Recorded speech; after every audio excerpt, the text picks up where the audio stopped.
सत्सङ्गत्वे निस्सङ्गत्वं निस्सङ्गत्वे निर्मोहत्वं निर्मोहत्वे निश्चलतत्वं निश्चलतत्वे जीवन्मुक्तिः पुनरपि जननं पुनरपि मरणं पुनरपि जननी जठरे शयनम् इह संसारे बहुदुस्तारे कृपया पारे पाहि मुरारे तव प्रिय स्तोत्रम तुलिस्तोतारणं प्रियः पूर्णः पूरयिता पुण्यः पुण्यकीर्तिरनामयः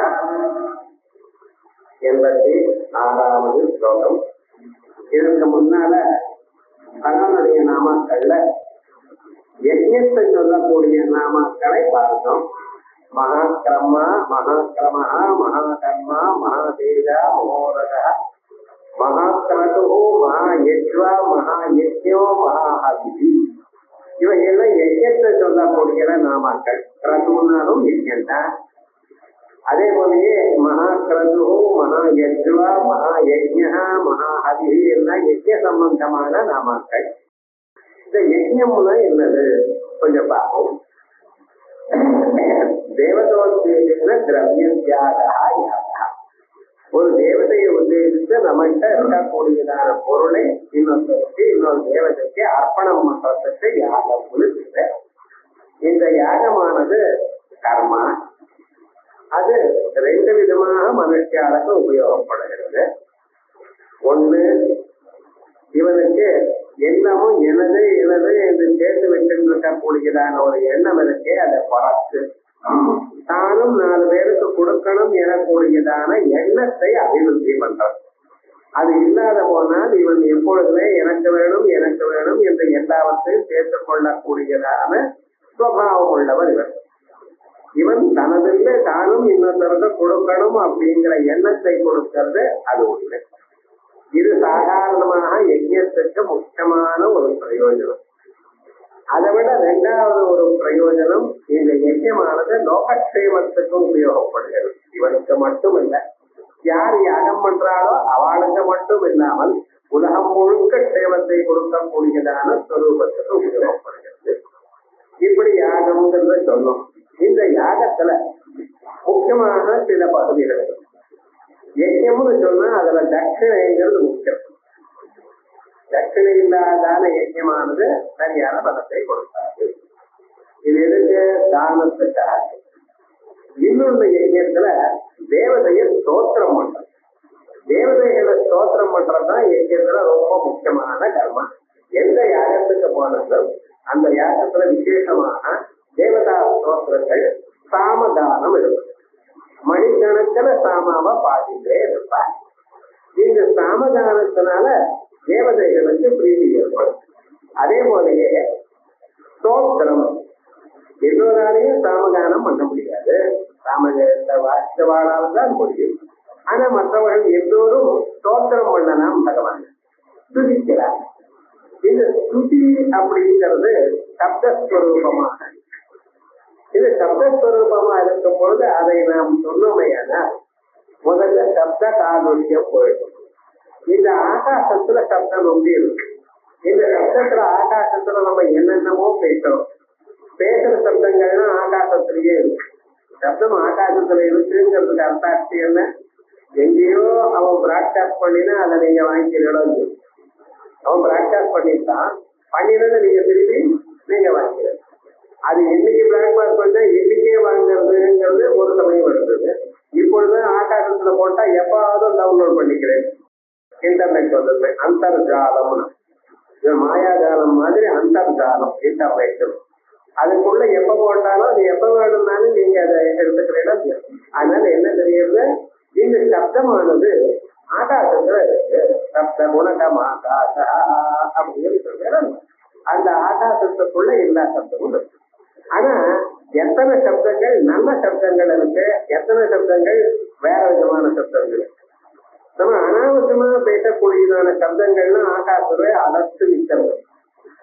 அதை நல்லதா பண்ணணும். ஏன்னா நம்ம காதுக்கு எப்பொழுதுமே நல்ல சத்தங்கள் நிற்கணும். பத்ரங்கர்ணே விஷ்ணுயாம தேவா பத்ரம் பத்தே மாற்றா. நம்ம கேட்கறதெல்லாம் நல்ல சொற்களாக இருக்கணும்.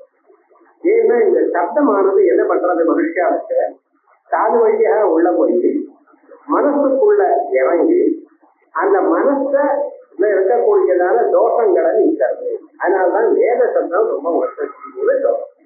வேத சப்தத்தை கேட்டுட்டே இருந்தா போதுங்க. அது அர்த்தம் உங்களுக்கு புரிய வேண்டாம், புரிய வேண்டிய தேவையில்லை. வெறுமனே அந்த சப்தங்களை கேட்டுக்கொண்டு இருந்தாலே மனுஷனுக்கு சந்தோஷத்தை சாந்தியை கொடுக்கிறது. அதே போல பகவானுடைய நாமாக்கள், ஏன் பகவானுடைய நாமாக்கள் நம்ம நாம சொல்லக்கூடாதோ இதான் சொல்லணுமோ? இல்ல, பகவன் நாமாக்கள்ங்கிறத முதல்லயே நான் சொல்லியிருக்கேன். இந்த விஸ்வதாசனாம நாமாக்கள்லாம் வேதம். ஞானி நாமானி கௌனானி விக்யாதானி மகாத்மனஹ விதிவிபதீதானி தானி வக்ஷ்யாமி பூதயே. ஞானி நாமானி கௌனானி, அந்த நாமக்கள் குணப்பிரயுக்தமான நாமக்கள். ஏன்னா அவருக்கு தனியாக ஒரு பெயரை சொல்ல முடியல. இந்த பெயர்களுக்கெல்லாம் அப்பாற்பட்டவராக இருக்க, வேத சப்தங்களுக்கெல்லாம் அப்பாற்பட்டவராக இருக்க. ஆனா அவருடைய நாமக்கள் எல்லாம் ஏதோ அவர் செய்ததான சில கர்மாக்கள், சில ஆக்ஷன், அதுக்கு தகுந்தாமல் அவர் இப்படிப்பட்டவர் அப்படிப்பட்டவர் நாம சொல்லிட்டு இருக்கோம். இதுல எங்க இருக்கிற நாமக்கள்? ரிஷிகள் எங்க பாடினா வேதத்துல பாடி. ஆகையால் ஒவ்வொரு நாமாவும் சவ்யா, சவப்பிரியா, சோதா, சுதிரி, இந்த நாமக்கள்லாம் வேதங்கள்ல அப்படியே இருக்கிற பதங்கள். அந்த வேதத்துல இருக்கக்கூடியதான பதங்களை எடுத்து நமக்கு சஹஸ்ரநாமமாக அமைச்சு கொடுத்துருக்க. ஆகையால் இந்த நாமக்களை வரிசையாக நீங்க படிச்சுட்டு வந்தீடையானால், பகவானை இதனால ஸ்தோத்திரம் பண்ணினீடையானால் வேதத்தை படித்ததான வேதமும் இதானே சொல்றது. வேதங்களுடைய பரம தாற்பயம் என்ன? பகவானை போற்றுவதற்காக. எதற்காக பகவானை போற்றணும்? பகவானை போற்றினால் சாந்தி ஏற்படும். நீங்க இருக்கிற சந்தர்ப்பங்கள் முழுக்க உங்க வீடு முழுக்க சாந்தமாக இருக்கு. அந்த இடத்துல நீங்க இருந்தீங்கன்னா உங்க மனசு சாந்தியை இருக்குது. மனசுல கொந்தளிப்பு இல்லாமல் சாந்தி ஏற்படுமே. ஆனால் அதற்கு பிறகு மனசுக்கு சந்தோஷம் ஆட்டோமேட்டிக்கா இருக்கு. சந்தோஷம் வேற எங்கேயும் வேண்டாம்.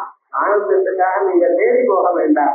ஆனந்தமானது உங்க இதயத்துக்குள்ள சத்தியம் ஞானம் அனந்தம் பிரம்மா. அப்படியே விஜயானம் ஆனந்தம் பிரம்மா, ஆனந்த வடிவமான ஆத்மா உங்க இதயத்துக்குள்ள இருக்க. ஆனா அதை நீங்க பார்க்க முடியல. ஏன் மறைச்சு கிடக்கிறது இந்த மனசுனால. இந்த மனசு என்ன பண்றது தெரியுமா? இந்த ஆனந்தத்தை கொண்டு வந்து மறைச்சு உங்க மனசு புலன்கள் வழியா வெளியில ஓடிட்டே இருக்கு. ஓடி ஓடி அதை அலைஞ்சிட்டு இருக்கிறதுனால உள்ள இருக்கிற ஆத்மாவை நீங்க பார்க்க முடியலை. ஆகையால் இப்ப என்ன பண்ணிட்டு இருக்கோம்? நம்ம பகவானுடைய நாமாக்களை சொல்லிட்டு இருந்தோமையானால், வேத நாமாக்களை சொல்லிட்டு இருந்தோமையானால், அவைகள் இந்த சப்தத்தில் இருக்கிற காலத்தை நிவர்த்தி பண்ணி மனுஷனுடைய மனசு ஒவ்வொரு பேரும் சொல்லும் பொழுது இந்தந்த இடத்துல இருக்கிற நாடிகள்லாம் அசைகிறது. அதனால அந்த மனசானது ஒருமைப்பாட்டை அடைகிறது. உயர்ந்ததான ஒரு சுவாத்தியாய பிரவச்சனே சுவாத்தியாய பிரவச்சனம். வேதாத்தியனம் பண்றது, வேதத்துடைய அர்த்தத்தை பார்க்கிறது, 4 பேருக்கு சொல்லி தரது. இனமான ஒரு தபஸ்ன்னு சொல்றது. இந்த தபஸ்தானது என்ன பண்றது? மனசை ஏகீகரணம் பண்றது. மனசு ஒரு இடத்துல அசையாம நிற்குமேயானால் அப்பொழுது அந்த உள்ள இருக்கிற ஆத்மானந்தத்தை நீங்க அடையிற. எப்படி தூங்கும் பொழுது மனசானது ஒருமைப்பாட்டாக சாந்திய நைட்டத்தினால தூக்கத்துல நிம்மதியாக தூங்கி காலமுறையில் அப்பாட நல்லா தூங்கினேன்னு சொல்றா இல்லையா? அதே மாதிரியே வேதத்தை நன்றாக படித்ததுடையான விஸ்வதாசனாமத்தை பல முறை சொல்லி கொண்டிருந்தேடையான மனசானது ஏகாகிரத்தை அடையும். மனசு உங்களுடைய ஏகாகிரத்தை நீங்க படிக்க படிக்க உங்க வீடு முழுக்க அந்த வைப்ரேஷன் அப்படியே இருக்கும். அந்த வீட்டுக்கு யாரு வந்தாலும் அவளுக்கு மனசாந்தி கிடைக்கும். அப்படி இல்லாமல் நாம பாட்டு ஏதோ என்னையோ வார்த்தை எதோ பேசிட்டே இருந்தோமே, ஆனால் அங்க வந்த வழக்கு கொந்தளிப்பு தான் வரும். ஆகையால் விவகாரம் என்ன? இதனால்தான் ஸ்தோத்திரம் அப்படில்ல. அந்த ஸ்தோத்திரங்கள் பல விதமாக இருக்கு. என்ன ஸ்தோத்திரமா இருக்கு? குடியிட்ட குணா குண சங்கீர்த்தனம் ஸ்தோத்திரம். 2 விதமாக ஸ்தோத்திரம் இருக்கு. அதிகமான குண சங்கீர்த்தனம் இல்லாத குணங்களை எடுத்து சொல்றதுக்கு பார்த்தா அதுக்கு ஸ்தோத்திரம் இல்லை. இப்ப லோகத்துல ஐஸ் வைக்கிறாங்கிற பார்த்தா இல்லாத குணங்களை நீங்களே இந்திரன் சந்திரன்னு சொல்றது, அதனால ஒரு லாபத்தை அடையிறது. இதுதான் ஸ்தோத்திரம். ரொம்ப போகாத என்ன குழந்தை போறோம் அப்படிங்கிறத இதுக்கு ஸ்தோத்திரம்னு பிரயோகம் உண்டு. ஆனா நிஜமாக ஸ்தோத்திரம் என்ன, இருக்கக்கூடியதான குணங்களை எடுத்து கூறுவது. அங்கே குணங்கள் இருக்கு, அந்த குணங்களை எடுத்து கூறுவதற்கும் ஸ்தோத்திரம். அதான் குணிவிட்ட குணாதிதானம். குணிவிடத்துல அந்த ஸ்தோத்திரங்கள் யாரிடத்துல இருக்கோ அதை எடுத்து வெளியில சொல்வதற்கு ஸ்தோத்திரம். அப்படிப்பட்டதான ஸ்தோத்திரம் தான் விஷ்ணு சஹஸ்ரநாம ஸ்தோத்திரம். ஏன்னா இது போல பல ஸ்தோத்திரங்கள் பல நாமாக்கள் சஹஸ்ரநாமாக்கள் உண்டு. இருந்தாலும் சில நாமாக்களை தான் எடுத்து 1000 நமக்கு போட்டு கொடுத்திருக்க. அதனுடைய நாமாக்கள் அனந்தனுடைய நாமாக்கள் அனந்தம். சிவன் பாகவத்தில் சொல்லும் பொழுது கர்காச்சாரி இவருக்கு 4 பேர் வைக்கிறதா, எந்த பேரு வைப்பேன், அனந்தமான குணங்கள் வேதத்துல சொல்லியிருக்கேன், அனந்த நாமாக்கள் சொல்லியிருக்கேன், எதை சொல்றேன் அப்படிங்கிற. அப்படி பகவானிடத்தில் இருக்கக்கூடியதான கீழ நாமாக்களை அதை மட்டும் நம்ம எடுத்து கொடுத்துருக்கோம், பொறுக்கி கொடுத்துருக்க. எந்த ஒரு அபிப்பிராயத்துல பொறுக்கி கொடுத்துருக்க, அது நிஜமாக உங்களுக்கு சீக்கிரமாக மனசாந்தியை கொடுக்கணும். அதோட மட்டும் பக்திய வளரும்படி பண்ணணும் அப்படிங்கிற ஒரு எண்ணத்துல மனசு கவலையோடு இருக்கக்கூடியதான தர்மராஜாவுக்கு எது சொல்லியிருக்க. யுத்தமெல்லாம் முடிஞ்சது, சக்கரவர்த்தி ஆயிட்ட, தான் உட்கார்ந்து இருக்க. அப்பொழுது யோஜனை பண்ணி பார்க்கிற, இந்த நாட்டுல எத்தனை ஜனங்கள் எத்தனை பிராணிகள் பிராணனை விட்டாச்சு. யானைகள் குதிரைகள் ஒட்டகங்கள் எத்தனையும் போயிடுச்சு. எத்தனை பேர் சைன்யம் எல்லாம் போயிடுச்சு. இத்தனைக்கும் காரணம் எனக்கு இந்த சிம்மாசனத்துல உத்தாரணம்னு ஒரு ஆசை தானே. இந்த ஆசையால் தானே இவ்வளவு யுத்தம் வந்து இத்தனை பேர் பிராண பண்ணும். இதுக்கு என்ன நிஷ்கிருதி பண்ண முடியும் அப்படின்னு பகவான வந்து கேட்கும் பொழுது பகவான் பார்க்கிற இத இவ்வளவு ஒரு கஷ்டம் இருந்ததையானால், இந்த மனசுல ஒரு கொந்தளிப்பு இருக்குமையானால் இது போகிறதுக்கு ஒரு பக்தனால உபதேசிக்கப்படணும். அதற்காகத்தான் தான் சொல்லாமல் இதை அனுபவித்ததான பீஷ்மாச்சாரியர்கிட்ட போய் சொன்னார். அவர் வெகு நாட்களாக இந்த நாட்டுல வரக்கூடியதான எத்தனை கவலைகள் இருக்கோ அத்தனையும் தான் அனுபவித்து அதை பகவான தியானம் பண்ணி மனத்தை ஏகாக்கிரமாக நிறுத்தின மகான். பரசுராமனோட யுத்தம் பண்ணி 18 நாட்கள் விடாம யுத்தம் பண்ணி அப்பவும் தர்மத்தை விட்டு இந்தியத்துக்கும் போகல. அந்த அளவுக்கு தர்மத்திலையும் பகவானிடத்திலையும் தீவிரமான எண்ணம் உள்ளவர். ஆகையால் அவர் சொன்ன நல்லா இருக்கும் அப்படிங்கிறதுக்காக அவர் இடத்துல போய் எல்லா விதமான தர்மங்கள், ஸ்ரீதர்மங்கள், வர்ணாசிரம தர்மங்கள், இப்படி பல தர்மங்கள், ஆசிரம தர்மங்கள் இவையெல்லாம் எடுத்து சொன்னதிலே கடைந்து இவரே கேட்கும் பொழுது சிவேகம் தெய்வத்தம் லோகே சிம்பாப்தேகம் பராயணம் அப்படின்னு சொல்லும் பொழுது அது ஏகமாக ஒன்றாக ஏகமேவா அத்விதீயம் என்ற உபநிஷத்துல சொன்னதான அந்த தர்மத்தை எடுத்து சொல்றார். ஆகையால் இந்த பிரம்மஸ்வரூபம் தர்மத்துக்கு மாறாக இருக்கிறது இல்லை. தர்மியம் தர்மஸ்வரூபம். நீங்க கேட்கறது பிரம்மஸ்வரூபத்தை கேட்டாலும் யஜ்யம் பண்ணினா போல ஒவ்வொரு நாளும் இதை கேட்கும் பொழுதுதான் யஜ்யம் பண்ணினதான பலம் வரும். இது வேதாந்தமா இருக்கிறதுனால பகவன் நாமாவை சொல்றதுனால நமக்கு அமிதமான ஒரு பலம். மனுஷனுடைய மனசுல இருக்கக்கூடிய எத்தனையோ நாட்களாக இருக்கக்கூடியதான பாபங்கள்னா இந்த நாமாக்களை கேட்டு அனுசந்தானம் பண்றதுனா அந்த கரைஞ்சு தானா உருகி போயிடும். அப்படிப்பட்டதான உயர்ந்ததான நாமாக்கள். அதுல பிரதானுடைய நாமாக்கள் சவ்யா. இவ சொல்லக்கூடியதான நாம என்ன? சவ்யா, துதிக்கப்படுபவர். சர்வைஹி ஸ்தூயதே. இப்ப நான் சொன்னேன், யாருக்கு மனசாந்தி வேண்டாம்? எல்லோருக்கும் மனசாந்தி வேணும். நம்ம நினைச்சிட்டு இருக்கோம் நமக்குத்தான் மனசுக்கு கவலை. கவலைன்னா எனக்குத்தான் இருக்கு, மற்றவர்களுக்கு இல்லை. அவன் சிரிச்சுட்டு ஆனந்தமா இருக்கான்னு ஒவ்வொருவரும் கருதலாம். ஆனா ஞாபகம் வச்சிருந்தோம் யாருக்கும் அப்படி இல்லை. அவளுக்கு ஏதோ ஒரு கவலை இருக்கு. முதல்ல கவலை இல்லையேன்னு ஒரு கவலை இருக்கு. என்ன பண்றது? அப்படி எல்லாம் கவலை இருக்கத்தான் இருக்கு. அவளுக்கு தகுந்த அளவுக்கு கவலை இருக்கு. தேவதைகளா இருக்கா, தேவலோகத்துல இருக்கா, அவளுக்கு உள்ளூர பயம். எப்ப ராட்சசன் வருவானோ? எப்பவும் பாருங்க அரக்க மொத்தம் வந்து பிரம்மா தேவதைகள் வரத்தை பெற்று மகாபலசாலியாய் தேவர்களை அங்கிருந்து விலட்டி அடைக்கிறான். ஏன் சுவாமி இப்படி?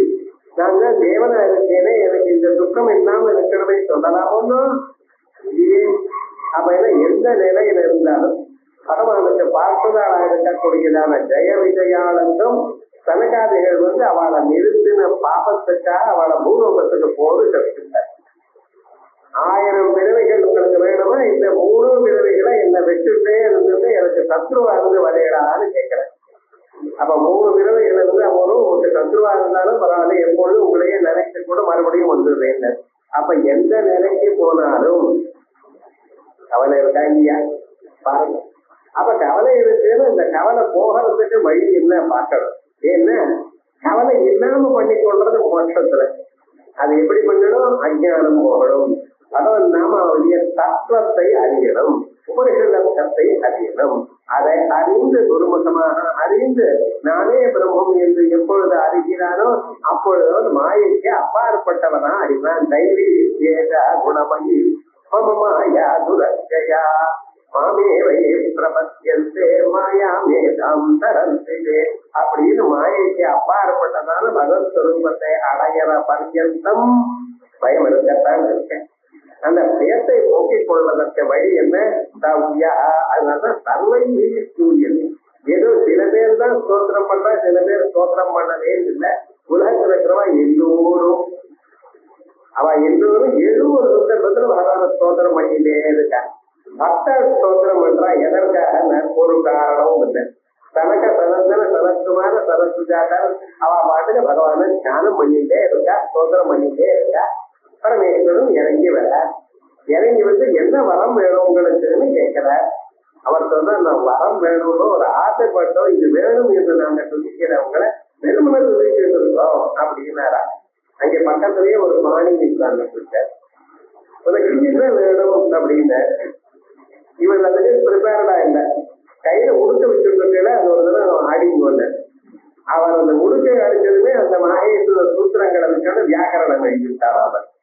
பாருங்க, அப்படி பக்தாள்லாம் எப்படி பண்ணிட்டு இருக்கா? இது வேணும் எனக்கூடியதான எண்ணம் இல்லாமலேயே பகவான ஸ்தோத்திரம் பண்ற. நிஷ்கல்மஷமாக ஒரு அசையும் இல்லாம பகவான ஸ்தோத்திரம் பண்றாரே, அந்த எப்பொழுதும் துதிக்கப்பட்ட கொண்டிருக்கிறவர் பகவான். அதான் தகுவை தூயதே நோதா கத்திட்டு இவரை எல்லாரும் போற்றுகிறார்களே தவிர இவர் யாரையும் ஸ்தோத்திரம் பண்றதில்லை. ஏன்? அவரோட 2வது தெய்வம் இல்லை, அவரோட உயர்ந்ததான ஒரு தத்துவம் இல்லை. ஆகையால் எல்லோராலையும் துதிக்கப்படுகின்ற காரணத்தினால் தவ்யா. இது ரொம்ப விசேஷமான நம்ம. ஏன்னா வேதங்கள்ல ஆசிய ஜானந்தோ அப்படின்னு இவரை அறிந்து கொண்டு இவருடைய ஸ்வரூபத்தை நாம் மனசுல தியானம் பண்ணி கொண்டிருந்தாலே மனசுல இருக்கக்கூடியதான கெட்ட குணங்கள்லாம் போயிடும். அப்படி இந்த ஸ்தோத்திரமே ரொம்ப விசேஷம். அதனால அதுக்கு பிறகு எல்லோரும் ஸ்தோத்திரம் பண்றதுனால இவருக்கு என்ன சார் பிரியா, இதுலதான் ரொம்ப இஷ்டம். அவரை ஸ்தோத்திரம் பண்ணினா அவருக்கு இஷ்டமும் இல்லை, ஜனங்கள்லாம் நல்ல வழியில வர. அதான் அவருடைய அபிப்பிராயம். இந்த பிறவியை உங்களுக்கு ஏன் கொடுத்தாரவர்? நாம் நல்ல வழியில இருந்த கொண்டு ஆத்மாவை அறியணும். அபார கருணாமூர்த்தியா இருந்திருக்க ஜனங்கள்லாம் சேமத்தை அடையணும்னு நினைக்கிற. சேமத்தை அடையணும்னு அதுக்கு என்ன பண்ணணும்? நீங்க என்ன முயற்சி பண்ணணும்? நீங்க முயற்சி பண்ணி அவருடைய ஸ்வரூபத்தை அறியணும். அது எப்படி அறிய முடியும்? பகவானுடைய ஸ்தோத்திரத்தை சொல்லிக்கொண்டு அந்த நாமாக்கள் இருக்கு, அது மேலோட பகவானை துதிக்கிற மாதிரி இருக்கு. ஆனா ஒவ்வொரு நாமாவும் ஆழ்ந்து அதனுடைய அர்த்தத்தை பார்க்கலையானால் ஆத்ம தத்துவத்தை சொல்லக்கூடியதாக. ஆகையால் எல்லா நாமாக்களுக்கும் அர்த்தம் பரமாத்மா தான். அதை நாங்கள் அறிந்துகளையானால் உங்களுக்கு இருக்கிற அஜ்ஞானம் போயிடும். ஆகையால் இவன் எப்படிதான் அஜ்ஞானத்தை போக்கிக் கொள்வார்? எப்பொழுது மாயை ஆண்டவன் எப்பொழுது என்னிடத்துல ஒன்றாக சேர்ந்து விடுவார்? எப்பொழுது இவன் ஜன்மமானது கடைசேறி விடும்? எப்பொழுது இவன் சேமத்தை அடைவார்? அப்படின்னு எதிர்பார்த்து கொண்டிருக்க. ஆகையால் அவர் ஸ்தோத்திரம் பண்ணினா அவருக்கு சந்தோஷமா. எதுக்கு? என்னை போற்றுகிறான் என்பதற்காக சந்தோஷம் இல்லை. அவரை போற்றுவதனால் அவருக்கு கிடைக்கக்கூடியதான லாபம் ஒன்றும் இல்லை. ஆனா அவரை போற்றுவதனால் உங்களுக்கு ஒரு லாபம், மகத்தான லாபம். ஏன்? இந்த சம்சாரத்திலிருந்து தப்பித்துக் கொள்கிறீர்கள் தெரியாமல். இதுல நமக்கு என்ன வந்திருக்குன்னு தெரிஞ்சு அப்பப்போ செலவு பண்ணும். இன்னைக்கு இவ்வளவு புண்ணியம் வந்திருக்கா, ரைட், சரி அதுல பாதி செலவு பண்ணும். அப்படிதான் நமக்கு 10,000 ரூபாய் சம்பளம் வந்தவனும் வாழறான், 10 லட்சம் வந்தவனும் வாழறான். அவன் என்ன சேர்த்து வச்சிருக்காரு, ஒண்ணும் சேர்த்து வச்சா தெரியல, விவகாரம் என்னன்னா அதுக்கு தகுந்த அவன் செலவு பண்ணிட்டே இருக்கான். இப்பெல்லாம் நிறைய சம்பளம் வாங்குற பார்த்தல, சேர்த்து வைக்கிறது எவ்வளவு பார்த்து வச்சிருக்கா பார்த்தல, ஏதோ சில பேர் தான். மீதி பேர்லாம் என்ன பண்ணிட்டு இருக்கா, வரது செலவு பண்ணிட்டே இருக்கான். அது சாதாரணமான மனுஷனுக்கு இல்லை. அப்ப விவகாரம் என்ன, நாம் இவ்வளவு புண்ணியம் வந்திருக்குன்னு நமக்கு தெரிஞ்சதுமே அது பரவாயில்ல, பாப்பம் பண்ணினா தேவை, எவ்வளவு புண்ணியம் இருக்கு அது அட்ஜஸ்ட் ஆயிடும் அப்படின்னு ஆயிடும். அதனால பகவான் என்ன பண்ணியிருக்கா தெரியுமா, நான் புண்ணியமும் கோபமும் மறைச்சு வச்சுட்டேன். உங்களுக்கு எவ்வளவு புண்ணியம் வரும்னே உங்களுக்கு தெரியாது. கர்மா கர்மங்கள் அதீந்திரியமான பதார்த்தங்கள். ஆகையால் நம்ம எப்பொழுதும் ஒரு கான்ஸ்டன்ட் எந்த பாபம் பண்ணியிருக்கோமோ, நாளைக்கு என்ன வருமோ அதுக்காக என்ன பண்ணணும், அதை ஸ்தோத்திரம் பண்ணணும். மரண காலத்துல நமக்கு என்ன வியாதி இருக்குமோ, எப்படி இருக்குமோ அன்னைக்கு சொல்ல வேண்டிய நாம இன்னைக்கே சொல்லுவோம் அப்படிங்கிற ஒரு எண்ணம் ஒவ்வொரு மனுஷனுக்கும் வரணும். ஆகையால் பகவான் என்ன பார்க்கிற, நீங்க நல்ல வழியில திரும்பணும், பகவான் நாமாக்களை சொல்லணும், அதன் வழியாக ஆத்ம தத்துவத்தை அறியணும், அதனால சேவத்தை அடையணும். இந்த ஜென்மாவே கடைசி ஜென்மாவாக இருக்கணும். வெறுமன ஸ்தோத்திரம் பண்ணினதுனால என்ன சார் ஆகும் நினைக்காதீங்க. பகவானுடைய நாமாக்களை பக்தியோட ஸ்தோத்திரம் பண்ணினீங்கன்னா பகவான் சந்தோஷப்பட்டு எது பண்ணுவார், உங்களுக்கு ஆத்ம தத்துவம் புரிகிற மாதிரி ஒரு ஆச்சாரியனை அடைஞ்சுள்ளார். அது வரைக்கும் தான் உங்களுக்கு சொந்தமான முயற்சி. ஒரு ஆச்சாரியனை நாடி அவருக்கு நமஸ்காரம் பண்ற வரைக்கும் தத்விஷே பிரணிபாதேன பரிப்ரஸ்னேன சேவையா உபதேசியந்திலே ஞானம் ஞானின தத்வதர்சினா. அந்த ஞானிகள் தத்துவத்தையே பார்க்கிறதே அவளுடைய ஸ்வபாவமாக போய் ஆயால் அவ மறுபடியும் உங்களுக்கு அந்த தத்துவம் எப்படி சொன்னா புரியுமோ, உங்களுடைய மனசுக்கு எப்படி புரியுமோ அது போல அவ சொல்வா. அதற்காக என்ன பண்ணணும், நீங்க பரநாமாவை படிக்கணும். ஆயால் ஸ்தோத்திரம் சம்யஸ்தவம் பிரியா, அதுக்கு ஸ்தோத்திரம். இது பகவானே ஸ்தோத்திரம் தான். இந்த விஷ்ணு சஹஸ்ரநாம ஸ்தோத்திரமே தான் பகவான். இதை விட தனியாக வைகுண்ட லோகத்துல இருக்காருன்னு கருத வேண்டாம். ஸ்ரீமத் பாகவதம் பகவான் கிருஷ்ண பரமாத்மா அவர் வாழ்ந்த என்னென்ன நினைத்தாரோ அத்தனை காரியங்களும் முடித்தார். அதற்கு பிறகு வந்தவன் இந்த அவதாரத்தை முடிக்கணும்னு தீர்மானம் பண்ற. ஒரு மரத்துக்கு மேல படுத்து இந்த சாய்ந்து கால் கட்டவெல்லாம் ஆக்கிட்டே இருக்க. எங்கிருந்தும் ஒரு வேடன் வந்தான். அந்த வேடன் என்ன பண்ணினா, இது ஏதோ ஒரு பட்சி மாதிரி இருக்கு அப்படின்னு நினைச்சிருந்து ஒரு குருவியாக்கம் அப்படின்னு அந்த கட்டவரல பாடத்தை போட்டான். அந்த கட்டவரலுக்கு பட்டது. அதான் பார்த்தா இந்த சமயம் தான் இதான் சரியான சாக்குன்னு நினைச்சிட்டு பிராணம் விட்டார். ஏன் கால் கட்டவரல பிராணம் இருக்கு. நம்ம மனுஷியாடைய பிராணம் அம்மா வயசுல இருக்கும் பொழுது பிராணமானது கட்டவரல் வழியாக உள்ள புரிஞ்சிருக்கு. அதே போலயே ஆத்மாவானது லிங்க சரீரமானது பிரம்மரந்திரத்து வழியாக குடும்ப நாடி வழியாக உள்ள போயிருக்கு. அங்கே சொல்லும் பொழுது யாரெல்லாம் நான் இருப்பேனோ, யார் போனா இந்த சரீரத்துக்கு நான் சரீரத்தை விட்டு கிளம்புவேனோ அப்படிப்பட்டதான ஒரு அபிப்பிராயத்தோட ஒரு தோழன் வேணும் என்று பிராணம் அவர் பிராணனை திருப்தி பண்ணினார் அப்படின்னு சொல்லி அந்த பிராணமானது கால் கட்டவரல் வழியா உள்ள போயிருக்கு. அதனால மனுஷனுடைய பிராணம் எங்க இருக்கு, கால் கட்டவரல இருக்கு. அந்த கட்டவரல இப்படி எப்படி அசைச்சார் பாருங்க. அதுல பாடத்தை போட்டு சரியான சாக்கிர டக்குன்னு விட்டார் பாடம். தேவதைகளும் பார்க்கிறாங்க. அதனால பகவான் வரலையே, பகவான் பூலோகத்துல இருக்கிறதுக்கு நமக்கு ஈஸி, சுலபமா பகவானை பார்க்கலாம். தேவதைகள்லாம் ஆகாசத்துல வந்து நிற்கிற அப்பப்ப பார்க்கலாம், அவரை பார்க்க முடியாது. வைகுண்ட லோகத்துல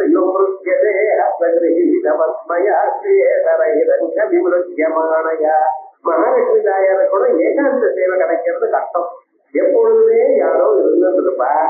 ஆகையால் என்ன பண்றது, தேவதைகளால் அப்பப்போ போய் பார்க்க முடியாது. ஆனா பகவான் கிருஷ்ண பரமாத்மாவா பூலோகத்துல வரும் பொழுது சாதாரணமாக ஆகாசத்துல அந்தரிக்ஷ லோகத்துல இருந்துருக்கா. அவ இருக்கிறது மற்றவர்களுக்கு தெரியாது. அவளுக்கு அப்படிப்பட்டதான ஒரு சக்தி இருக்கு, அந்தர்தான சக்தி இருக்கு. அவளை மற்றவர்கள் கவனிக்க மாட்டா. அவன் மறைஞ்சிருந்தே பகவானை பார்ப்பான். அப்படி பகவானை ரொம்ப நாட்கள் பார்த்தா, இப்ப பார்க்க முடியல. அப்ப எங்க போயிட்டாரு, மறுபடியும் வைகுண்ட லோகத்துக்கு போயிட்டாரோ அப்படின்னு பார்த்தா வைகுண்ட லோகம் தெரிஞ்சா இருக்கா இங்க வரவியா. என்ன சுவாமி, பூலோகத்திலையும் இல்ல வைகுண்ட லோகத்திலையுமே எங்க போயிட்டார் இவர், எங்க தேடுவது, இங்க தேட எங்கேயும் இல்லை. அப்புறம் வியாசாச்சாரியில என்ன சர்வஜர் ஒழிஞ்சோ அவரை போய் கேட்டார். அப்பா அவர் பாகவத ஸ்வரூபமா ஆயிட்டார், அவர் வேற எங்கேயும் போக வேண்டாம். இந்த இடத்துல பாகவத புஸ்தகம் இருக்குமே ஏன்னா, ஸ்ரீமத் பாகவத புஸ்தகம் இருக்குமே ஏன்னா அதுல 2 புஷ்பங்கள் போட்டேன்னா போதும், பகவானுக்கு பூஜை பண்ணினா போல. பகவானுடைய கதைங்கிறோமே பகவானே தான் அவர். அதே போல அவர் என்ன ஸ்தோத்திரம், இது விஷ்ணுதாஸ்நாம ஸ்தோத்திர வடிவமாகவே ஆயிட்டார். இதற்காக பகவான் வேற எங்கேயும் போக வேண்டாம், இந்த ஸ்தோத்திரமே பகவான் தான். அவருடைய நாமாவை சொன்னாலே அது பகவான் தான். அப்படி ஆகையால் தேவ ஸ்தூயதே தத்தோத்திரம், எதனால பகவானை போற்றுகிறீர்களோ அது ஸ்தோத்திரம். குணசங்கீர்த்தனாத்மகம், முன்னாலேயே சொன்னேன். ஸ்தோத்திரம்னா என்ன?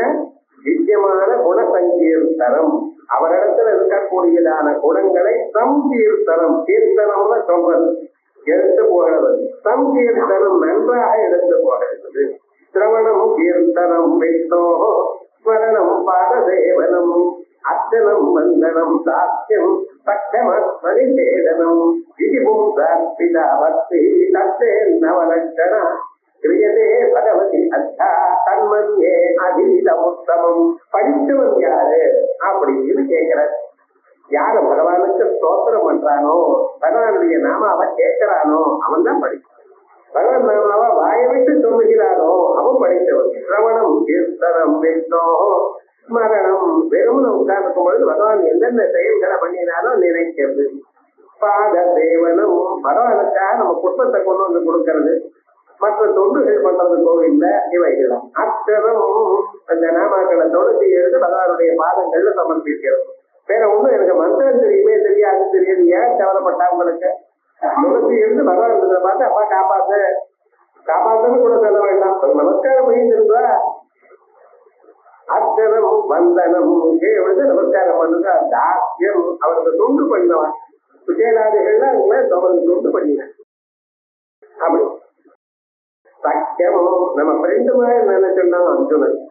விஹார கையாசன போஜனேது, 2 பேரும் சேர்ந்து தோல் மேல தோல் போட்டு கலந்து நடந்தான்.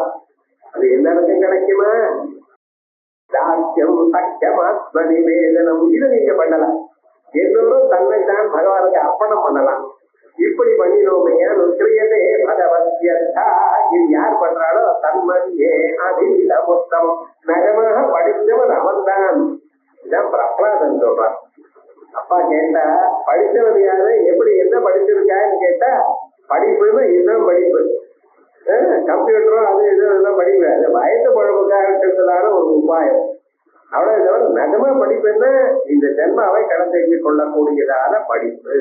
அப்படிப்பட்டதான ஸ்தோத்திரம் இருக்க, ஏன ஸ்தோத்திரம் குணசங்கீர்த்தனாத்மகம், அந்த குணங்களை பாடுவதற்கே, குணங்களை போற்றுவது, அதுவேதான் பகவான். இதுக்காக தனியா பகவான் போற்றப்படுகிறார் இல்ல, அந்த போற்றும் செயல் இருக்க பட்சல அதுவே பதஸ்வரூபம்.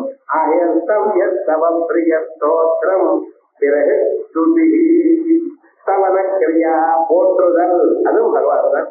குண அபிதான கிரியா, நம்ம நினைக்கிறோம் இதெல்லாம் சுலபம் தானே அப்படின்னு. பண்ணி பாருங்க, போல விஷ்ணுதாஸ்நாமத்தை டெய்லி படிக்கிறதுன்னு வச்சு பாருங்க, எத்தனை நாள் முடியும்? 1 நாள் பண்ணுவேன், 2 நாள் பண்ணுவேன், 10 நாள் பண்ணுவேன். அதுக்கப்புறம் என்ன, ஏதோ ஒரு பிரச்சனைக்கு வந்துடும். அவ்வளவு சுலபம் இல்லை. நல்ல காரியத்தை பண்றதுங்கிறது வாழ்க்கையில சுலபம் இல்லை. எப்ப நீங்க பண்ணணும்னு நினைக்கிறீங்களோ அப்ப ஏதோ ஒரு பிரச்சனை வரும். அதற்காக மெனக்கட்டு பகவானையே பிரார்த்தித்து உன் நாமக்களை நீயே சொல்லிக்கணும் அப்படின்னு பகவானுக்கு சரணாகதி பண்ணினால் ஒழிய பண்றது கஷ்டம். ஏதோ ஒரு பிரார்த்தம் ஒன்று செஞ்சிடும். ஆகையால் இது ரொம்ப பத்திரமான ஒரு ஸ்ரத்தையோட இருக்கணும். ஸ்துதி, அதுக்கப்புறம் தோதா, ஸ்துதி கர்த்தா, குணங்களை பாடுபவர் யாரு? அவர் தான். நம்ம ஏதோ பேசுறோம், ஆனா பகவான் நாமாவை பேசணும்னா அவர் உள்ள உட்காரணும்.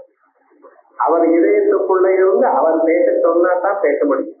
அதே மாதிரி அவருடைய நாமாக்களை கேட்கக்கூடியதான திறமை அவருக்குத்தான் இருக்கு. நான் கேட்கிறேன் என்று சொல்ல முடியாது. உங்களுக்கு புண்ணியம் இருந்து அத உங்க முயற்சி இருந்ததே, ஆனால் உங்க இதயத்துல அவர் வந்து உட்கார்ந்தார். அந்த இதயத்துல அவர் உட்கார்ந்தவரை அவர் தான் கேட்டு இருக்கார். பகவன் நாமாவை சொல்பவரும் அவர் தான், கேட்கிறவரும் அவர் தான். ரொம்ப பக்தியோட கேட்கிறார். இந்த பிராசத்துல உங்களுக்கு க்ஷேமம். ஒரு நதி இருக்கு, யதா நதியந்தமான சமுத்திரே அத்தங்கச்சந்தில் அமருந்தே விஹாயா ததா வித்வான் நாமருந்தே விஹாயா அப்படின்னு நதிகள்லாம் இருக்கு. கங்கா நதி, யமுனா நதி, பிரம்மபுத்திரா நதி, இப்படி எல்லாம் நதிகள்லாம் இருக்கு. இது மலையினுடைய உச்சியில ஜலம் விழாது, அது அப்படியே நதியாக மாறி ஓடிட்டே இருக்கு. அது எப்பொழுது பிறந்ததோ அன்னையில இருந்து அதுக்கு ரெஸ்டே கிடையாது, அது பாட்டுக்கு ஓடிட்டே இருக்கு. நடுவில் நீங்க டேம் கட்டி வச்சிடலாலும் அந்த டேமை உடைக்கிறதுக்கு முயற்சி பண்ணிட்டே இருக்கு. சும்மா இல்லை, அது எங்கேன்னு அது போய் சமுத்திரத்துல போய் சேரணும். அந்த சமுத்திரத்துல சேர்ந்த பிறகு இது மேல அந்த நதிக்கு பேரும் கிடையாது, அதுக்கு ஊரும் கிடையாது, ஒரு விவகாரமும் கிடையாது. ஆனா இது வர காலத்துல என்ன பண்றது தெரியுமோ, அங்க எத்தனை கிராமங்கள் இருக்கோ எத்தனை நகரங்கள் இருக்கோ அவளுக்கு சகாயம் பண்ணி கொண்டே வரும். எத்தனை பயிர்களை பண்றவாள்லாம் அதை உபயோகப்படுத்தி கொண்டிருக்க. அந்த தீர்த்தமானது எத்தனை பேருக்கு உபயோகப்படுறது.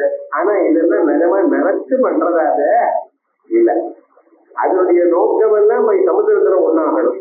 நதி என்னைக்கு பிறந்ததோ அன்னையில இருந்து அதனுடைய முயற்சி என்ன, சமுத்திரத்தோட ஒன்னா சேரணும். அதே போலயே நாமெல்லாம் பறந்துருக்கோம். பறந்த நிலவு எங்கே தேடிண்டே இருக்கோம், பகவான தேடிண்டே இருக்கும். சுகத்தை தேடிக்கொண்டே இருக்கு. சுகத்தை தேடிக்கொண்டு சுகம் எப்படி கிடைக்கும் நமக்கு அப்படிங்கிற ஒரு எண்ணம்.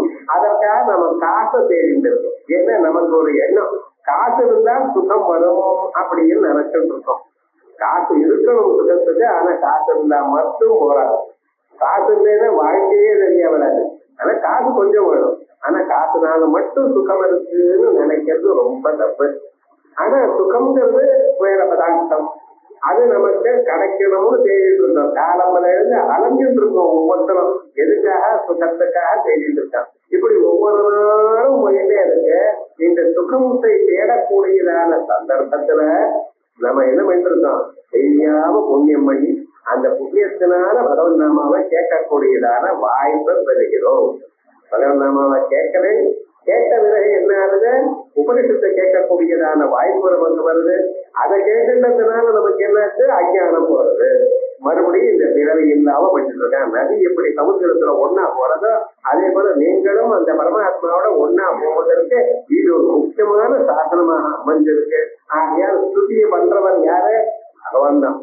அதனால ஸ்துதி கர்த்தா சோதா அபிசேவா ஜீவரூபனா இருந்து கொண்டு அவருடைய புண்ணிய வசத்தினால உங்களுக்கு அந்த பகவன் நாமாவை சொல்லும்படி பண்றார். நாமெல்லாம் மியர் இன்ஸ்ட்ருமெண்ட். அதை அடையறதுக்கு பகவான் நமக்கு ஒரு கருவியாக உபயோகப்படுத்தி கொண்டிருக்க. பகவான் இடத்துல கருவியா இருக்கமையான அந்த கருவி நல்ல வழியா இருக்கும். பேர நீங்க எழுதுனீங்கன்னா அது எப்படி எழுதணும் உங்களுக்கு தெரியும், பத்திரமா எழுதுவேன். ஒரு சின்ன குழந்தைக்கு 4 வயசு குழந்தைக்கு கொடுத்தா அது பூமியில எழுதும், மொசாய் தரையில எழுதுது. அப்புறம் உங்களுக்கு வேணா எழுதவே எழுதுது. சுவாமி இப்படி பண்றேன்னு அதுவும் எழுதுது. ஆனா அந்த கருவியை எப்படி உபயோகப்படுத்தணும்னு அதுக்கு தெரியல. உங்க சரீரம் உங்க மனசு எனக்கூடியதான கருவியே பகவான் இடத்துல கொடுத்து விட்டேனால் பகவான் அதை எப்படி உபயோகப்படுத்துவார்னு எடுத்து சொல்லி உங்களுக்கு நல்ல வழியில எடுத்து கொடுப்பார். ஆகையால் தான் ஆச்சாரியார் சிவானந்தர் அறியில என் மனசுங்கிற ஒரு குறைஞ்ச நான் உங்களுக்கு கொடுத்துடுறேன்ப்பா. பகவானுக்கு சொல்ற, நீயும் பிச்சை எடுக்கிற, வேற ஒன்றும் பிச்சை எடுக்கிற. பிச்சை எடுக்கிறதுக்காக என்ன பண்ண, ஒரு குரங்கு இருந்தது. ஏன்னா குரங்க காமிச்சு அதை விளையாட சொல்லி அப்புறம் என்ன பண்ணுவேன், அந்த குரங்கை காட்டுட்டே இருப்பேன். ஒரு ஆத்துல அம்மா வருவா, அந்த குழந்தைகள்லாம் பார்த்துட்டு ஒரு 10 நிமிஷம் குழந்தைய பார்த்துட்டு இருப்பான். என்ன குரங்கை பார்த்துட்டே இருக்கோம், போனா போறது. இந்த குழந்தைகளை ஒரு 10 நிமிஷம் அட்டென்ஷன் டைவர்ட் பண்ணினா நம்ம காரியம் இருக்கு. அப்படியே அரிசியோ அன்னத்தையோ கொடுப்பா. உனக்கும் லாபம், எனக்கும் என் மனசு உங்ககிட்ட கொடுத்துட்டு அதனால அந்த நிம்மதியா இருப்பேன். அந்த குரங்கை கட்டுறதுக்கு பக்திங்கிற கயிறை வேற நான் கொடுக்குறேங்கிற பார்த்தேன். பக்திங்கிற கயிறை கொடுக்குற இந்த குரங்கை நீங்களே வச்சிருக்கோம் அப்படின்னு தன்னுடைய மனசையும் அகங்காரத்தையும் நீங்க எந்த ஈகோன்னு சொல்றீங்களோ அதையும் பகவானுக்கு சமர்ப்பணம் பண்றேன்னு சொல்றார். அதனால்தான் பகவான் நம்ம என்ன பண்ணிட்டு இருக்கோம், அவர் சோதா சோதா ஸ்தோத்திரம் செய்பவர், நல்ல வழியாக நம்ம மனசை இருப்பவர். ரணப்பிரியா. அடுத்தது யுத்தத்துல பிரியம் இருக்கிறவர். பிரியா ரண யஸ்ய சஹ அவர். ஏன் யுத்தத்துல இந்த வாழ்க்கைங்கிறதே ஒரு யுத்தம். காலம்புலேருந்து சாயங்காலம் வரைக்கும் நம்ம எத்தனையோ கவலைகள், எத்தனையோ ப்ராப்ளம். இதை ஜெயிக்கணுமேயானால் நமக்கு அநேக ஆயுதங்கள் வேண்டி. அதனால்தான் ஒவ்வொரு கடவுளும் அநேக ஆயுதங்களை வச்சிருந்திருக்கா. பகவான் பஞ்சாயுதரா வச்சிருந்திருக்கார். சங்கம், சக்கரம், கதா, கத்தி, கஞ்சம், இது சாரங்கம், இப்படி வில்லு, இப்படி 5 ஆயுதங்களும் மாத்தி மாத்தி வச்சிருக்கார். இது என்ன சொல்றது? சங்கமானது நமக்கு ஞானத்தை கொடுக்கிறது. முக்கியமாக சங்கம் அவசியம். இந்த ஞானத்தை சம்பாதிக்கணும். நாம பகவானுடைய ஞானத்தை சம்பாதிக்கணும், வேதாத்தியனம் பண்ணணும், பக்தியை வரவழைத்துக் கொள்ளணும். இதெல்லாம் சொல்றது சங்கம். அக்கலாதையோருக்கு துருவசுவாமிக்கு பேச்சு வரல. பகவான ஸ்தோத்திரம் பண்ணணும்னு கருதுறான். அந்த சமயத்துல வேதமயமான அந்த சங்கை எடுத்து அவருடைய கன்னத்துல தொட்டு விட்டார். அடுத்த கிளத்துல இருந்து அந்த துருவசுவாமி ஜோத்த பிரதிஷ்ய மமனாவது அப்படின்னு விசேஷமாக உள்ள பூந்துட்டு என்ன பண்ணிட்டு இருக்கேல அப்படின்னு பிராணன்னமோ பகவதே புருஷாய துக்கம் அப்படின்னு நாமாக்கள்லாம் எடுத்து சொல்றார். பகவான ஸ்தோத்திரம் பண்றார். இப்படி ஞான சக்தி அவர் கையில இருக்கக்கூடியதான சங்கம், அதே போலயே அவர் கையில இருக்கக்கூடியதான சக்கரம் இருக்கு பார்த்தல, நம்ம குரோதத்துக்கு அது வழி. இந்த குரோதமானது நம்மளை விட்டு போகணும் அப்படிங்கிறதுக்காக தான் அவர் சக்கரத்தை கையில வச்சிருக்காரு. இந்த குரோதமானது எப்படி இருக்கணும்? நம்ம மனசை விட்டு போகணும். அது தானாக அது சத்ருக்கள் இடத்துல ஓடி போகணும், நாம் சௌக்கியமா இருக்கணும் அப்படின்னு இந்த குரோதத்தை கொண்டு சக்கராகாரமா பகவான் இடத்துல கொடுத்துட்டேன். கதையானது நம்மளுடைய கிரியா, முயற்சி பண்ணணும். அது சாந்தமாக ஒரு இடத்துல நிற்கணும். பொறுமை மனுஷனுக்கு வேணும். இதை சொல்றதுக்காகத்தான் அந்த கிரியா சக்தியா கதையை வச்சிருக்காரு. அது கட்டம், கத்தி. அது எடுத்து சித்தியதே ஹிருதய கிரந்தி, சித்தியந்தே சர்வ சம்சயா, ஸ்ரீயந்தே கார்த்திய கர்மாணி தஸ்மின் திருஷ்டே பராவரே. நமக்கு பழக்கெல்லாம் அறுத்து தள்ளணும். யாரோ யாரிடத்துலயும் ஒரு கெட்ட அபிப்பிராயம் இருக்கு, யாரிடத்துலயும் ஒரு கோபம் இருக்கு. இந்த வாசனைகள் அப்படியே நம்ம மனசுல இருக்கு. அந்த வாசனைகள்லாம் நம்மளை விட்டு போகணும். அப்பதான் நம்ம சௌக்கியமா இருக்க முடியும். ஒருத்தர் பார்த்து இவர் அன்னைக்கு நம்மளை இப்படி வச்சார் பார்த்தீங்களா, அது ஜன்ம முழுக்க ஞாபகம் இருக்க போகணும். எப்பொழுதுமே நீங்க பகவான் நினைக்கணும், இன்னொருத்தர் நினைக்கப்பட. இன்னொருத்தர் இடத்துல இருக்கக்கூடியதான கெட்ட குணங்களும் கெட்ட வாசனைகளும் உங்க மனசை விட்டு அகறணும். அதை நகரணும்னா என்ன பண்ணணும்? பகவானுடைய இந்த கத்தியை தியானம் பண்ணணும். அந்த கத்தியானது எல்லா வாசனைகளையும் அறுத்து தள்ளிவிடும். அதற்காகத்தான் பகவான் கத்தியை வைத்துக் கொண்டார். அதற்கு பிறகு நமக்கு அப்பப்போ வரக்கூடியதான ப்ராப்ளம்ஸ் எல்லாம் நம்ம கிட்ட போகணுங்கிறதுக்காக, பாபங்களை நம்ம விட்ட போகணுங்கிறத காரணம் அப்படிங்கிறத வில்ல கையில வச்சுருக்க. இப்படி 5 ஆயுதங்கள் பஞ்சாயுதம்னு பேர் அவருக்கு. அப்படிப்பட்டதான 5 ஆயுதங்களோட வைத்துக் கொண்டு நம்ம வாழ்க்கையை எழக்கூடியதான யுத்தத்துல நமக்கு ஜெயிக்கும்படி பண்ற. அதனால ரணப்பிரியர் அவர். யுத்தத்துல ரொம்ப பிரியமா இருக்கிறவர். அவர் பூமியை பூகாரத்தை குறைக்கிறதுக்காக வந்தவர், அவதாரம் பண்ணினவர். நிறைய தரம் யமராஜகளோட யுத்தம் பண்ணி நிறைய சைன்யங்களை ஜனங்களை கொண்டு பூமிக்கு சரி பண்ணியிருக்கார் அப்படின்னு சொல்றாரு. சுஜிஸ்தோதா அரணப்பிரியா. ரணப்பிரியா இல்ல, சுஜிஸ்தோதா அரணப்பிரியா. அகாரம் இருக்கு நடுவில். யுத்தம்னு அவருக்கு இஷ்டம் இல்லையா? ஏன்னா அத இஷ்டம் இல்லாமத்தானே யுத்தத்தை தடுக்கணுங்கிறதுக்காகத்தானே அவர் துரியோதனிட்ட ராயபாரம் போயிட்டு அந்த யுத்தத்தை தடுக்கிறதுக்கு முயற்சி பண்ணின. ஆனா முயற்சி படிக்கல. ஏன் தெரியுமா? இப்படி நடக்கணும்னு அவருடைய தலை எழுந்திருக்கு. அவர் என்ன சொல்றாரு தெரியுமா? ஒண்ணும் வேண்டாம்ப்பா, 5 கிராமங்கள் கொடுப்பா. இது என்ன நீங்க வச்சிருந்தோ ஒரு 5 சின்ன கிராமங்கள். அந்த கிராமங்களை நீங்க கொடுத்தா போறோம் பாண்டவாளுக்கு, அவன் போட்டு அட்ஜஸ்ட் பண்றா. இப்படி அப்படின்னு ஒரு 5 கிராமங்கள் கொடுத்தா போகணும்னு அந்த அளவுக்கு அவர் இறங்கி வந்து அதோட மட்டுமல்ல விஸ்வரூபத்தை வேற திருதராஷ்டிரனுக்கு காமிச்சு தனியும் பண்ணின கடைசியில முடியும். அதனால அவருடைய அபிப்பிராயம் என்ன? இந்த யுத்தம்ங்கிறது இருக்கக்கூடாது. மனுஷனுக்கு ஒருத்தருக்கு ஒருத்தர் இந்த கெட்ட மனப்பான்மை, ஒரு குரோதம், கோபம் அப்படிங்கிறது அவருக்கு பிடிக்காது. ஆகையால் அது சமஞ்சதம் பண்ணி எல்லோரும் சந்தோஷமா வாழும் எனக்கூடியதான எண்ணத்துல இருக்கிறவர். ஆகையால் அவர் அரணப்பிரியா. ரணப்பிரியான பஞ்சாயுதத்தை வைத்துக் கொள்பவர்னு அர்த்தம். அரணப்பிரியான யுத்தத்துல இஷ்டமில்லாதவர், லோக ரட்சணத்துக்காகவே சத்தியமா இருக்கணும்னு நினைக்கிறவர். அதான் பிரியோ ரணோ யதா பஞ்ச மகாயுதானி சத்தே. இந்த யுத்தத்துக்காக 5 ஆயுதங்கள் எப்பொழுதும் அனைத்து வைத்துக் கொண்டிருக்கிறார். சததம் லோகரட்சணார்த்தம், எப்பொழுதும் உலகத்துல ஜனங்களை காப்பாற்றணும் என்பதற்காக. இந்த கான்செப்ட் நமக்கு நல்லா புரியணும். எல்லோரும் கேட்பா, பரவாயில்லையே எப்பொழுதும் நீ கத்தி கவலை கையில வச்சுட்டு இருக்க, இது சௌக்கியமா சாத்தமாவே இருக்க மாட்டாரோ அப்படின்னு நினைக்கிறேன். புச்சிருப்பு இருக்கு முகத்துல. இருந்தாலும் இந்த ஆயுதங்கள்ல சக்கர ஆயுதம், சங்கம், கத்தி எல்லாம் ஏன் பக்கத்துல இருக்கணும், கதையை வேலை வச்சுட்டு இருக்கணும் எதற்காக? இது அப்படி இல்லை. அது ஒரு தாத்பரியம் இருக்கு. ஒவ்வொரு ஆயுதமும் நம்ம மனசுல இருக்கக்கூடியதான கெட்ட குணங்கள், அவைகள் நம்மளை விட்டு போகணுங்கிறதுக்காகத்தான் அப்படி பகவான தியானம் பண்ணிட்டு இருக்கோம். எந்த தேவதையை தியானம் பண்ணினாலும் அந்தந்த தேவதை கையில இத்தனை குணங்கள்லாம் எதுக்குன்னு சொல்றதுக்கு என்ன, அதை அப்படி உபாசனை பண்ணினேன்னா நம்ம இடத்துல இருக்கக்கூடியதான தோஷங்கள் போகும் அப்படிங்கிறது. காளி மாதா பார்த்தா கையில கத்தி வச்சுட்டு இருக்கா, ஒரு கையில மனுஷனுடைய தலையை அறுத்து அதை கையில வச்சுட்டு இருக்கான். எதற்காக? இந்த குரோதமானது அப்படி இருக்கும். அப்படி இன்னொருத்தரை கொல்ற அளவுக்கு இந்த குரோதம் வரும். அந்த குரோதமானது எங்கிட்ட கொடுத்துருக்கோங்கிறதுக்காகத்தான் எடுத்து காட்டுறது. ஆகையால் அதனாலதான் காளிய பத்ரகாளின்னு சொல்றோம். நம்ம சாதாரண பத்ரகாளின்னா கோபமோடு இருக்கிறவன் காளின்னா நம்ம நினைச்சிட்டு இருக்கோம். பத்ரம்ங்கிற பத்திரிக்கை நல்லதுன்னு அர்த்தம். மங்களம் பத்ரே எதம் சிவம் பத்ரம் கல்யாணம் மங்களம் சுபம் அப்படின்னு பத்திரகாளின்னு நல்லதை கொடுப்பவள். எப்படி நன்மையை கொடுப்பாள்? உங்க மனசுல இருக்கக்கூடியதான ஆசையும் கோபத்தையும் அறுத்து தான் வைத்துக் கொண்டு உங்களுக்கு ஆசையும் கோபமும் இல்லாதான நிலையை கொடுப்பாள்.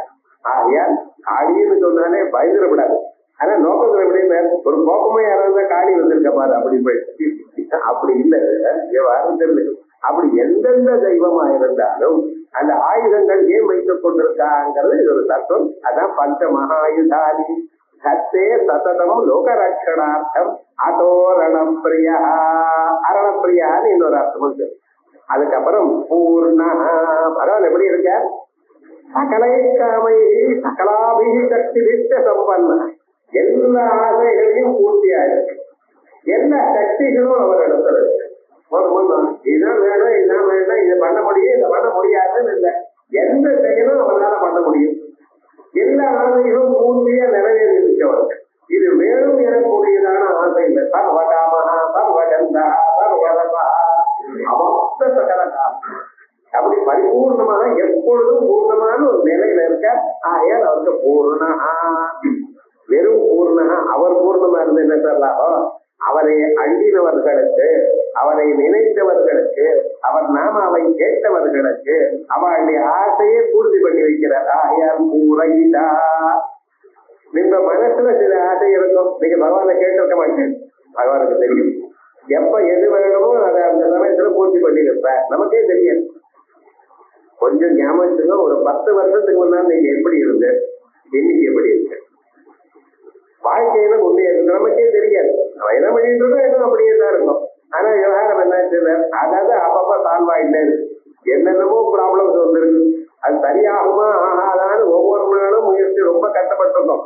ஆனா ஏதோ விவகாரம் முடிச்சுட்டே இருக்கு. ஆனா இன்னைக்கும் ப்ராப்ளம் வந்திருக்கேன் சார், பரவாயில்ல ஸ்தோத்திரம் பண்ணிட்டு இருக்கேனே, பிராரம்ப போறவனால இதுவும் போயிடும். அப்ப சாந்தமான நிலை அடைவோங்கிறது நம்ம தெரிஞ்சுக்கணும். ஆகையால் பூரைதா கேவலம் பூர்ணையேவ. அவர் பூர்ணமாக இருக்கிறது மட்டுமல்ல, உங்களுடைய மனசுல இருக்கக்கூடியதான எல்லா ஆசைகளையும் பூர்த்தி நிறைவேற்றிருப்பவர். ஆயால் பூர்த்தைதா சர்வேஷாம் சம்பத்தி. எல்லா சம்பத்தும் உங்களுக்கு வரும்படி பூர்த்தி பண்ணுபவர். அது மட்டுமல்ல, புண்ணியா ஸ்மிருதி மாத்திரேன கல்மட்டானி தபயதி ஹரிர ஹரதி பாபானி துஷ்ட சித்தைரபி ஸ்மிருதா.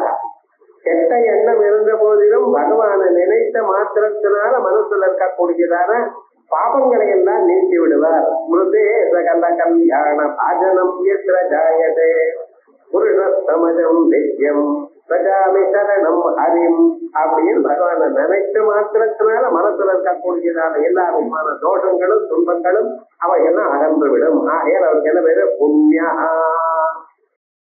புண்ணியான்னு அர்த்தம். இந்த ஒரு ஸ்லோகத்துல புண்ணியோபேதம் புண்டரீகாய தார்த்தம் அப்படின்னு வரும்.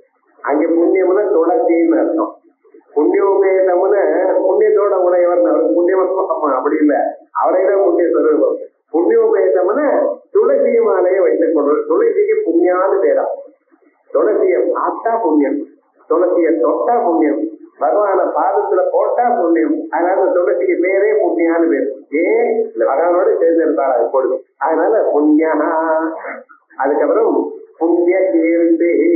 புண்ணிய கீர்த்தி யதா அத்யா. இவருக்கு எப்பொழுதுமே நல்ல பேர். அரக்கர்கள் கூட இவரிடத்துல ஒரு நல்ல அபிப்பிராயத்தோட தான் விட்டுட்டு இருக்கார். எப்பொழுதும் நான் சந்தோஷமாக ஆனந்தமாக இருந்துட்டு இருக்கிறவர். அப்படி புண்ணிய கீர்த்தி. அதோட மட்டும் புண்ணியமாவதே அத்திய கீர்த்தி. இவருடைய புகழ் இருக்க, இவருடைய நாமாவை சொல்றது நமக்கு என்ன பண்றா தெரியுமா? புண்ணியத்தை கொடுக்கிறது. பகவான் நாமாவை சொன்ன போறோம் புண்ணியம் வரும். அதனாலதான் நம்ம நாட்டுல நம்ம குழந்தைகளுக்கு எல்லாருக்கும் பேர் வைக்கிறதே பகவான் நாமாவை வச்சுட்டு இருக்கோம். ஏன் வேற ஏதோ பேர் வைக்கிறத கெல்லர் கெப்லர் இப்படி பேர் இருக்கான் வெளியூர்ல. மூட்டு முட்டு பேக்காருக்கு என்னவோ பேர் வச்சுட்டு இருக்கான். அவன் ஒரு ஏதோ பேர் தானே எப்படியாவது வச்சுக்கலாம் அப்படின்னு. நம்ம ஊர்ல அப்படி இல்லை. அது 2 அக்ஷரம் இருக்கணும், 3 அக்ஷரம் இருக்கணும், அவ்வளவுதான். பெரிய பேர் தான் வேண்டாம். சின்னதான பேரு எதுக்காக? சுலபமாக வாக்கால உச்சரிக்கிறோம். அந்த உச்சரிக்கிற காலத்திலேயே நமக்கு தெரியாமலேயே புண்ணியம் வரும். ஏன்? அவர் புண்ணிய கீர்த்தி. புண்ணியம் ஆவகதி கீர்த்தி. கீர்த்தியில கீர்த்தரம். யாருடைய நாமாவை சொல்வதே புண்ணியத்தை கொடுக்கிறதோ நிருணாம் இது புண்ணிய கீர்த்தி. மனுஷியாளுக்கு புண்ணியத்தை கொடுக்கக்கூடியதான கீர்த்தி புண்ணிய கீர்த்தி. அதற்கு பிறகு அநாமயா. ஆமயம்னு துன்பம், வியாதி. இந்த வியாதிகள் மனுஷாளுக்கு எப்படி இருக்குன்னு தெரியாது, எந்த வழியா வருதுன்னு தெரியும். சில வியாதிகள்ல ரொம்ப வியாதிகள்ல முத்தின வியாதி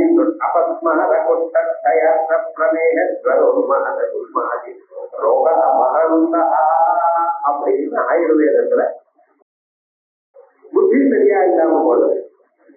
குஷ்டம், க்ஷய, டிபி, டியூபர்குலோசிஸ்னால அர்த்தத்து, இப்படி சில வியாதிகள்லாம் அதுக்கு சமாதானமே கிடையாது, பதிலே கிடையாது.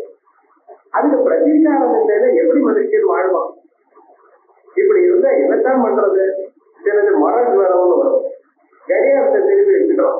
கரெக்டா 48 மணி நேரம் தான் வந்துடும். அது எப்படி?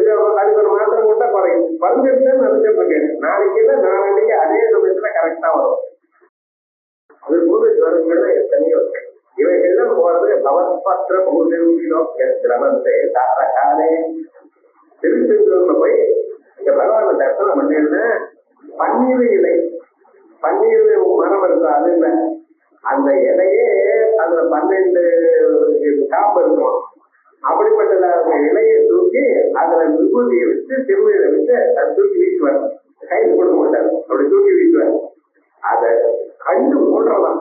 அப்படி இந்த பகவான் நாமாவையும் பகவானுடைய ஒரு திருநீரையும் கட்டி வியாதிகள்லாம் போகும். அப்படி சில வியாதிகள்லாம் இருக்கு. அந்த வியாதிகள்லாம் போகணும்னா அந்த பகவானுடைய அனுகிரகம் வேண்டும். அந்த வியாதியே பக்கத்துல வரவிட மாட்டார் உங்களுக்கு. இந்த வியாதிங்கிறதுக்கு முன்னால நமக்கு சரீரத்துல வியாதி வருது. இது எப்படி வந்தது? அது மனசுக்குள்ள முதல்ல கவலை வந்தது. இந்த கவலை வந்ததுனாலதான் வியாதியே வந்தது. மனசுல கவலை இருந்தா சரீரத்துல வியாதி வராது. இந்த மனசுக்குள்ள இருக்கிற கவலைக்கு ஆதின்னு. இந்த மனசுல கவலையானது என்ன பண்றது? கொஞ்சம் கொஞ்சமாக நம்ம மனசை அது அப்படியே அந்த கரையான அரைக்கிறா போல அரைச்சு அதுக்கு மனசுல இருக்கக்கூடியதான தைரியத்தை குறைச்சுவிடும். தைரியத்தை குறைச்சதுமே சரீரத்துல தாங்கக்கூடியதான சக்தி கொண்டு அது வியாதியா விசிஷ்டமான ஆதி தான் வியாதி. முதல்ல உங்க மனசு சக்கரமா வச்சுக்கணும். மனசு சுத்தமா வச்சுட்டு பகவானுக்கு மனசை அர்ப்பணம் பண்ணிட்டோமே ஏன்னா நிறைய வியாதிகள் வரவே இல்லை. அதனால பகவானுக்கு என்ன பேரு? அநாமய. ஆந்தரைகி வாக்கியகி வியாதினி.